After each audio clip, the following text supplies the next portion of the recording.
working hybrid and returning back to office, I'm hearing it more and more from clients where they're suddenly being told that they need to go back to the office, and there's a little bit of resistance because we suddenly, and during the pandemic, had to work from home, right?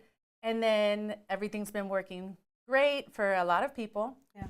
So going back to the office, really the biggest transition has been there's no real reason behind it. And I think that's the difficulty in returning back to the office is not having that explanation, that justification for the transition. Yeah, because some workplaces it makes sense, and if they're, I think that's where, you had said the other day, and I thought it was such a great point. It's not so much that people are against going back to the office.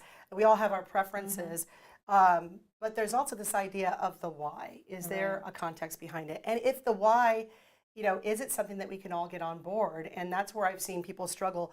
One, there's maybe not a why that's communicated to them, or the why feels false. Right. You're telling us that it's to get in the office and to socialize. Yes. We show up and everyone's in cubicles with headphones on. And nobody's interacting. And nobody's interacting. And I could have done this at home. Right. Versus we had intentionally planned meetings and discussions and brainstorming and things that really genuinely couldn't be done at home. Because let's face it, there's an interpersonal connection that happens when you're together and you're interacting and you're making decisions together that's very different than virtual. But then that has to actually be present.